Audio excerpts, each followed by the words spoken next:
Guys, this is Preeti. Welcome back to my channel. दोस्तों, आज हम बात करने वाले हैं 2022 release Hollywood mystery thriller movie Fresh के बारे में। ये कहानी स्टार्ट होती है एक नोआ नाम के लड़की के साथ जो अपने लिए एक परफेक्ट पार्टनर की तलाश में थी। इसीलिए वो तरह तरह के डेटिंग एप्स ट्राई कर रही थी और ऑलमोस्ट हर दिन किसी न किसी नए लड़के के साथ मिलने भी जा रही थी। बट अनफॉर्चुनेटली उसे एक भी ढंग का लड़का नहीं मिल रहा था। कोई भी उसके टेस्ट से मैच नहीं कर रहा था। उसे कोई ऐसा बंदा चाहिए था जो डिसेंट भी हो, क्लासी भी हो और फनी भी हो, मगर उसे तो सिर्फ चिपको और पागल लोग ही मिल रहे थे। ऐसे कुछ बहुत हिलेरियस एक्सपीरियंसेस के बाद जब नोआ फाइनली हार मान चुकी थी, तब एक रात उसके साथ एक अजीब हादसा होता है। ग्रोसरी शॉपिंग करते वक्त उसे एक बंदा मिलता है जो एक नए तरह की कैंडी के बारे में बोल रहा था, ग्रेप्स कैंडी। वो नोआ को टेस्ट करवाता है और बातों बातों में उससे उसका नंबर भी पूछ लेता है। फ्रॉम हिज फर्स्ट अटेम्प्ट नोआ को एहसास हो चुका था वो बंदा क्या करने की कोशिश कर रहा है। फिर भी नोआ उसे नहीं रोकती, अपना नंबर दे देती है। उसे तो जैसे इसी राजकुमार का इंतजार था। बट द प्रॉब्लम इज, ये बंदा नंबर तो लेता है मगर कभी कॉल या फिर टेक्स्ट नहीं करता। नोआ को बहुत बेकार लगता है। वो अपने बेस्ट फ्रेंड मॉली से इस बारे में बात भी करती है और मॉली उससे फर्स्ट मूव लेने के लिए कहती है। नोआ वैसे ही करती है और उसी दिन वो उस बंदे के साथ एक क्लब में मिलने जाती है। पता चलता है उस बंदे का नाम है स्टीव। वो टेक्सास से है और एक डॉक्टर है, बेसिकली प्लास्टिक सर्जन। उन दोनों में एक बात कॉमन थी कि दोनों के ही फैमिली में ज्यादा कोई नहीं है। नोआ तो बिल्कुल ही अकेली है। उसके पिता की डेथ हो चुकी है, माँ कहाँ है पता नहीं, और सिंगल चाइल्ड होने के नाते उसकी कोई सिबलिंग्स भी नहीं है। शायद इसीलिए वो एक लॉयल पार्टनर ढूंढ रही थी। स्टीव का नेचर, बिहेवियर, उसका सेंस ऑफ ह्यूमर बहुत पसंद आता है नोआ को। वो बहुत ज्यादा अट्रैक्टेड फील कर रही थी उसके तरफ, इतना कि फर्स्ट डेट में ही वो उसे अपने घर ले जाती है और इंटीमेट भी होती है। इससे तो स्टीव को खुश होना चाहिए था ना, मगर उल्टा वो कहता है कि शायद वो लोग बहुत जल्दी कर रहे हैं। नोआ को फिर से एक झटका लगता है इन अ पॉजिटिव वे। अरे ये इंसान कितना अच्छा है। उसे स्टीव से प्यार हो चुका था। हाँ, वो कहती नहीं, मगर दोनों रेगुलरली एक दूसरे से मिलने लगते हैं, अनऑफिशियली डेट करने लगते हैं एक दूसरे को। लेकिन इस बंदे की कुछ बातें बहुत एक्सेंट्रिक थी। जैसे इसका कोई सोशल मीडिया अकाउंट नहीं था, ना इंस्टा, ना ट्विटर, ना ये कभी फोटो क्लिक करना चाहता था। फिर भी नोआ पहले दिन ही छुपके से उसकी एक तस्वीर निकाल लेती है मॉली को दिखाने के लिए, और बातों बातों में ये भी इन्फॉर्म करती है कि उनके फर्स्ट डेट में उन्हें मॉली के एक्स बॉयफ्रेंड पॉल ने सर्व किया था। मॉली उसके लिए बहुत खुश थी, मगर इस जमाने में किसी के सोशल मीडिया अकाउंट ना होना अजीब नहीं है? शायद है, मगर नोआ माइंड नहीं करती। स्टीव के साथ वो इतनी कंफर्टेबल हो चुकी थी कि उसे दूसरा कोई ख्याल आया ही नहीं। ग्रेजुअली उसे स्टीव के बारे में और भी बातें पता चलने लगती हैं। जैसे उसे मांस खाना पसंद नहीं, अपने लालच के लिए बेचारे जानवरों का खून करना ठीक नहीं लगता उसे।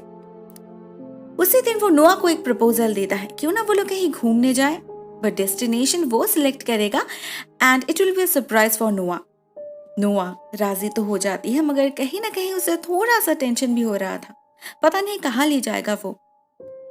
मॉली से कहने पर वो भी यही बात बताती है। स्टीव को तो वो ठीक से जानती भी नहीं, मगर नोआ ये रिस्क लेना चाहती थी। फ्राइडे शाम होते ही वो लोग निकल पड़ते हैं और बीच रास्ते नोआ को पता चलता है वो लोग कॉटेज ग्रोव जा रहे हैं। इस जगह के नाम से नोआ खुश हो जाती है क्योंकि ये ऑलरेडी उसके विश लिस्ट में था। वो उसी वक्त मॉली को टेक्स्ट करती है, मगर नेटवर्क खराब होने की वजह से वो टेक्स्ट डिलीवर्ड नहीं होता। ऑलरेडी बहुत लेट हो चुका था, तो स्टीव डिसाइड करता है वो लोग आज रात उसके घर ही रुकेंगे, कल सुबह फिर से रवाना हो जाएंगे ग्रोव की तरफ। हम देखते हैं उसका घर एक काफी सुनसान इलाके में है, आसपास जंगल के सिवा और कुछ भी नहीं, मगर घर का इंटीरियर बहुत खूबसूरत था, बिल्कुल स्टीव की तरह, सिंपल येट क्लासी। नोआ को तो समझ ही नहीं आ रहा था इस बंदे को वो कैसे पसंद आ गई। ऑनेस्टली वो बहुत एंजॉय कर रही थी, मगर इसी बीच स्टीव उसके रिफ्रेशमेंट के लिए एक ड्रिंक ऑफर करता है, उसका खुद का फ्यूजन, और उसे खाते ही सब कुछ बदल जाता है। नोआ बेहोश होकर गिर जाती है, मगर इससे स्टीव को कुछ फर्क नहीं पड़ता। वो आराम से अपना ड्रिंक खत्म करता है और फिर नोआ को खींच कर कहीं ले जाने लगता है। जब नोआ का सेंस लौटता है, वो खुद को एक बंद कमरे में पाती है। उसके हाथ चेन से बंधे हुए थे। उसके सामने बैठा था स्टीव। वो नोआ को कुछ बहुत अजीब बातें बोलता है, इतनी अजीब कि नोआ को तो पहले कुछ समझ नहीं आता और फिर जब समझ आता है तो डर से उसकी हालत खराब हो जाती है। स्टीव कहता है उसने नोआ को किडनैप किया है उसका मांस बेचने के लिए। यही उसका मेन बिजनेस है। ह्यूमन फ्लैश का डीलर है वो, स्पेशली औरतों के। इसके बदले उसे बहुत पैसा मिलता है, मगर वो नोआ को मारेगा नहीं, जिंदा हालत में ही उसके शरीर से धीरे धीरे मांस काट लेगा, क्योंकि फ्रेश मीट ज्यादा महंगी होती है। स्टीव इन बातों को बहुत कैजुअली कह रहा था, बिना किसी झिझक के। तो इसीलिए उसे एनिमल फ्लैश पसंद नहीं, क्योंकि उसे ह्यूमन फ्लैश पसंद है। नोआ के हाथ पैर ठंड पड़ चुके थे। वो पागलों की तरह चिल्लाने लगती है, दीवार पे अपना हाथ पैर मारने लगती है। ठीक तभी उसे दीवार के उस तरफ से एक लड़की की आवाज सुनाई देती है। पता चलता है उसका नाम पेनी है, स्टीव का दूसरा शिकार। बिल्कुल नोआ की ही तरह उसे भी बहला फुसलाकर यहाँ पर लाया गया था। उसे याद भी नहीं कब कितने दिनों से वो उस कमरे में बंद है, उसे कोई आइडिया तक नहीं है। नोआ की तरह उसकी भी कोई फैमिली नहीं, इसीलिए किसी ने उसे ढूंढा भी नहीं। स्टीव जानबूझकर ही ऐसे लड़कियों को अपना शिकार बनाता है। उसके अलावा भी एक और लड़की है यहाँ पर, मेलिसा। वो उससे पहले से है, बेचारी पागल हो चुकी है। क्यों ना हो, हर रोज उनके शरीर से थोड़ा थोड़ा करके मांस निकाला जा रहा है। रोज रोज के इस दहशत के सामने कौन अपनी सैनिटी मेंटेन कर पाएगा। लेकिन नोआ हार नहीं मानती। वो खुद से प्रॉमिस करती है कि कुछ भी करके वो यहाँ से जरूर निकलेगी। उधर हम देखते हैं मॉली को। वो भी नोआ से कांटेक्ट करने की कोशिश कर रही थी। पहले तो उसका फोन ही नहीं लग रहा था। बाद में उसे नोआ से 2 मैसेजेस मिलते हैं, जिसमें नोआ ने लिखा है कि वो वहां पर बहुत एंजॉय कर रही है स्टीव के साथ और कुछ देर के लिए फोन ऑफ रखेगी। साथ में एक पिक्चर भी भेजा है उसने। मॉली को काफी ऑड लगता है, नोआ कॉल करने की जगह टेक्स्ट कर रही है, इतनी क्या बिजी हो गई। वो स्टीव के बारे में ऑनलाइन सर्च करने लगती है। टेक्सास में जितने भी सारे डॉक्टर्स से स्टीव नाम से सबको ढूंढ निकालती है, मगर उनमें से एक भी वो वाला स्टीव नहीं था। ऊपर से जब मॉली को ये पता चलता है कि वो पिक्चर नेट से कलेक्टेड एक रैंडम पिक्चर है, कॉटेज ग्रोव की है ही नहीं, तो वो सीरियसली डर जाती है। वो जाती है पॉल द बारटेंडर के पास। स्टीव ने जरूर उस दिन अपने कार्ड से पेमेंट किया था, तो मॉली को सिर्फ उसका फुल नेम चाहिए। पॉल राजी हो जाता है, मगर उसे थोड़ा सा वक्त चाहिए था। ऑलरेडी 2 दिन बीत चुके थे। बेचारी नोआ ने खाना पीना सब छोड़ दिया था, बट ग्रेजुअली शी रियलाइज्ड ऐसे काम नहीं चलेगा। तो एक दिन उसने स्टीव से रिक्वेस्ट की कि उसे नहाना है। स्टीव मान भी गया और जैसे ही वो नोआ को लेकर बाहर निकला, नोआ ने उस पर हमला करके भागने की कोशिश की, मगर नाकाम कोशिश। बदले में उल्टा स्टीव ने उसके बैक पोर्शन से मांस काट लिया। ये उसके डिसोबीडियंस का नतीजा है, पनिशमेंट है। ऐसे में उधर मॉली को स्टीव का फुल नेम पता चल गया। साथ में ये भी पता चला कि वो शादीशुदा है और इसी शहर में अपने परिवार के साथ रहता है। मॉली और देर नहीं करती, वो उस दिन उसके घर जाती है। तब स्टीव घर में नहीं था, तो वो उसके पत्नी एन से बात करती है। मॉली जितना हो सके उसे सिचुएशन समझाने की कोशिश करती है, मगर एन यकीन नहीं करती और ऐसे ही बातों बातों में स्टीव घर लौट आता है। मॉली बिल्कुल श्योर थी यही वो बंदा है, तो वो उसी वक्त सीक्रेटली नोआ के नंबर पे कॉल करती है। जो फोन रिंग होता है स्टीव के पॉकेट में। उसका झूठ सामने आ चुका था, लेकिन वो बिल्कुल भी नहीं घबराता। उल्टा एन पीछे से मॉली के माथे पर वार करके उसे बेहोश कर देती है। मतलब वो भी इस खेल में शामिल है, मगर उन्हें पता नहीं चलता कि मॉली ने यहाँ आने से पहले ऑलरेडी अपना लाइव लोकेशन शेयर कर चुकी थी पॉल के साथ, जो अभी भी ट्रैक हो रही थी। यहाँ पर हम नोटिस करते हैं एन का एक पैर गायब है। अब इसके पीछे स्टीव का हाथ है या नहीं, वो स्टीव का साथ इंटेंशनली दे रही है या फिर डर से, ये हमें पता नहीं चलता। ऑन द अदर साइड इस सबसे बेखबर नोआ एक और गेम शुरू करती है। वो स्टीव को उसी के जाल में फंसाने की कोशिश कर रही थी। असल में पेनी से बात करके उसे पता चला कि स्टीव उनमें से किसी के साथ भी कभी फिजिकल इंटीमेट नहीं हुआ था। नोआ सच में स्पेशल है, तो नोआ उसके इसी वीकनेस को यूज करने की सोचती है, मगर उसे जल्दी करना होगा क्योंकि उसे ये पता है कि पेनी की हालत दिन ब दिन खराब होती जा रही है। वो और ज्यादा दिनों तक ये टॉर्चर झेल नहीं पाएगी। और उसके अपने ऊपर भी तो रेगुलर ऑपरेशंस हो रहे हैं, ऐसा कब तक चलेगा?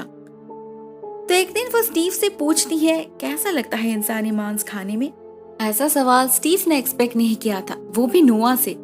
उसे लगने लगता है कि शायद नोआ को भी खाना है, तो वो एक दिन उसे कमरे से बाहर ले जाता है और अपने हाथ से बनाया हुआ खाना सर्व करता है। नोआ को तो देखकर ही घिन आ रही थी। ऊपर से जब उसे पता चला ये मेलिसा का मांस है, वही मेलिसा जिसकी आवाज अभी तक उसके कानों में गूंज रही है, उसकी हालत खराब हो जाती है। लेकिन सिर्फ स्टीव का भरोसा जीतने के लिए वो अपना प्रिटेंशन कंटिन्यू करती है। साथ में आसपास की चीजों को वो बहुत अच्छे से ऑब्जर्व भी करती है। उसे बस एक मौका चाहिए था। उसे जानना था इस काम में स्टीव के साथ और कौन कौन शामिल है, इस घर में और कौन है। उसे पता चलता है स्टीव ये काम अकेले ही करता है, लेकिन उसके क्लाइंट्स बहुत अमीर है। दिन बे दिन डिमांड बढ़ता ही जा रहा है, इसीलिए उसे हर रोज नए लड़की की जरूरत पड़ती है। नोआ बहुत मुश्किल से अपने डिश को खत्म करती है। उसे इतना बेकार लग रहा था कि पूछो ही मत, मगर इससे स्टीव के साथ उसका रिश्ता पहले से बेहतर हो जाता है। यही मौका है, उसे ऐसे ही स्टीव को अपने वश में लाना होगा। मगर उसे पता नहीं चलता उसकी बेस्ट फ्रेंड मॉली भी इस हैवान के हाथ लग चुकी है। उसका भी ऑपरेशन किया जा रहा है इसी घर में। उसे पता चलता है नेक्स्ट डे, जब स्टीव उसे फिर से खाने के लिए इनवाइट करता है। नोआ को एक बहुत इंटरेस्टिंग सी पेंटिंग दिखती है, मगर वो असल में एक पैनल था। उसके नीचे स्टीव ने सारे लड़कियों के सामान स्टोर करके रखा था। डिलीवरी के वक्त मांस के साथ साथ इन चीजों को भी भेजना पड़ता है, इससे उसके क्लाइंट्स खुश होते हैं। वहीं पर नोआ को मॉली का फोन और कीज दिखते हैं। उसे समझने में देर नहीं लगती हकीकत क्या है। पिछले कुछ रातों से वो इस घर को ऑब्जर्व कर रही है, तो वो अपने दिमाग में एक एस्केप प्लान रेडी कर लेती है। उसे कुछ भी करके अपने दोस्त को बचाना होगा, तो वो डिसाइड करती है कि आज रात ही वो हमला कर देगी। उधर हम पॉल को देखते हैं। उस दिन मॉली के उस घर में जाने के बाद उसने उसे कई बार टेक्स्ट किया, मगर कोई जवाब नहीं मिला। लोकेशन भी कहीं और दिखा रहा था। तो फाइनल जब मैसेजेस डिलीवर्ड होना बंद हो गया, उसे समझ आ गया कि कोई गड़बड़ है। वो मॉली के लोकेशन को ट्रैक करने लगा, मगर इस घर के आसपास आते ही जीपीएस काम करना बंद कर दिया और पॉल पड़ गया मुश्किल में। लेकिन उसने हार नहीं माना, खुद ही रास्ता ढूंढने लग गया। इधर घर में हम देखते हैं नोआ और स्टीव फिर से एक बार इंटीमेट हो रहे हैं, मगर इसके पीछे नोआ का कुछ और ही प्लान था। वो स्टीव के वल्नरेबिलिटी का फायदा लेकर सबसे पहले उसके ही पैंट से उसके लेग्स बांध देती है। उसके बाद उसके प्राइवेट पार्ट को काट के उसके आंखों में टूथपेस्ट डाल के भाग निकलती है बाहर। सामने ही चाबी का गुच्छा पड़ा था, उसके मदद से वो स्टीव को उस कमरे में लॉक कर देती है और खुद भागती है बाहर अपने दोस्तों को बचाने। सबसे पहले वो मॉली को बाहर निकालती है, उसके बाद पेनी को। बेचारी की हालत सच में बहुत खराब हो रखी थी, अकेले उससे चला भी नहीं जा रहा था। मॉली उसकी मदद करती है और वो तीनों मिलकर बाहर की तरफ भागने लगते हैं। मगर तब तक स्टीव दूसरे रास्ते से बाहर निकल चुका था। वो हमला कर देता है उन तीनों पर। इनिशियली लड़कियां उसके सामने कमजोर पड़ रही थी, बट एक पॉइंट पर वो उसे चकमा देकर भागने में कामयाब हो जाते हैं। वो लोग घर के पीछे वाले जंगल के रास्ते भागने लगते हैं, मगर वहां भी स्टीव उनका पीछा नहीं छोड़ता। इस बार वो अपने साथ अपनी गन भी लेकर आया था, तो उसे कंफ्यूज करने के लिए तीनों लड़कियां अपना अपना रास्ता अलग कर लेती है। मगर ज्यादा देर नहीं, स्टीव नोआ को अकेला पाकर उस पर हमला कर देता है, मगर उसका सामना करती है तीनों लड़कियां एक साथ। उनके सामने वो टिक भी नहीं पाता। सभी मिलकर पीट पीट कर उसकी हालत खराब कर देती है और फिर नोआ उसी के बंदूक से उसे शूट करके मार डालती है। इसी बीच इस घर में दो लोग आ पहुंचे थे, पॉल और एन। पॉल मॉली को बचाने यहाँ तक तो आ गया था, मगर गोली की आवाज से डरकर भाग निकला। सेकंड थी एन। वो बहुत देर से अपने पति को कॉल कर रही थी। जब उसने कॉल नहीं उठाया तो एन को टेंशन होने लगा और वो इस घर में आ गई। घर के अंदर की हालत और बाहर गोली की आवाज, वो बहुत आसानी से ही समझ गई क्या गड़बड़ है। ढूंढने पर उसे स्टीव की लाश भी मिल गई, मगर उसे देखकर उसके चेहरे पर ना था कोई गम ना थी परेशानी। वो सिंपली अपने बॉडीगार्ड को कहती है लाश को कोल्ड स्टोरेज में डालने के लिए और इस जगह को क्लीन करने के लिए। तो क्या अभी ये स्टीव के फ्लैश को भी बेच देगी? God knows. But for now उसे लड़कियों को भी ढूंढना था। अगर वो लोग भागने में कामयाब हो गए तो पूरी दुनिया को पता चल जाएगा उनके इस बिजनेस के बारे में। जो वो होने नहीं दे सकती, क्योंकि वो भी इस बिजनेस में इक्वली शामिल है। वो निकल पड़ती है उनके तलाश में। ज्यादा दूर उसे जाना नहीं पड़ता। नोआ भी इसी तरफ आ रही थी अपना फोन लेने। एन उसी पर हमला कर देती है, उसे चोक करके मारने की कोशिश करती है, मगर नोआ एक चाबी लेकर उसके गले में घुसा देती है और मॉली को बुलाती है मदद के लिए। मॉली आती है, एक कुल्हाड़ी से एन के सर को पटक पटक के मार डालती है। उसका माथा बुरी तरीके से कुचल चुका था। ऐसा लग रहा था जैसे मॉली ने अपना सारा फ्रस्ट्रेशन उसी पर निकाल दिया। फाइनली ये तीनों लड़कियां आजाद हो चुके थे और इसी के साथ ये मूवी एंड हो जाती है। It's a positive ending, right? दोस्तों, मुझे ये फिल्म काफी पसंद आई। ये एक डार्क कॉमेडी है, इसीलिए कुछ पॉइंट्स पर ह्यूमर ऐड की गई है जो इस फिल्म के थीम के साथ परफेक्टली सूट कर रहा था। Overall it's a great attempt. आज के लिए बस इतना ही दोस्तों। Thank you so much for watching this video. बहुत जल्द मिलते हैं किसी और नए वीडियो के साथ। तब तक के लिए टेक केयर, टाटा।